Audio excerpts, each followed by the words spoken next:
আপনারা যারা এই ভিডিওটা দেখতেছেন ভাই, আর যারা ফেনীর উদ্দেশ্যে রওনা দিচ্ছেন, অবশ্যই তারা ফেনীতে খালি হাতে আসবেন না, অবশ্যই বুট নিয়ে আসবেন। কারণ মানুষের খাবার জরুরির থেকে মানুষ বাঁচানো অনেক কষ্টকর, কারণ ওইদিকে আরও গভীর, ওইদিকে যাওয়া যাচ্ছে না, বিধায় বুট নিয়ে আসবেন। আর অবশ্যই সঙ্গে খাবার, পানি, শুকনা খাদ্য এবং মোমবাতি নিয়ে আসবেন। এখানে বিদ্যুৎবিহীন লোডশেডিং চলতেছে, কোনো ব্যবস্থা নাই, আলোর জন্য মোমবাতি অবশ্যই প্রয়োজন।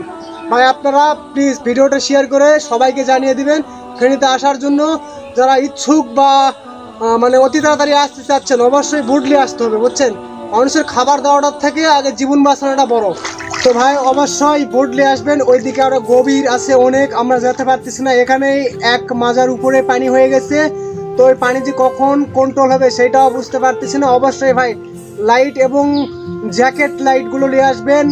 অবশ্যই ভিডিওটি ব্যাপক পরিমাণ শেয়ার করবেন ভাই, যাতে লোকজন যারা আসতেছে তারা যেন ভালোভাবে আসতে পারে, যারা বোট নিয়ে আসতে পারে। অনেক অনেক শেয়ার করবেন ভাই, সবাইকে জানিয়ে দিবেন।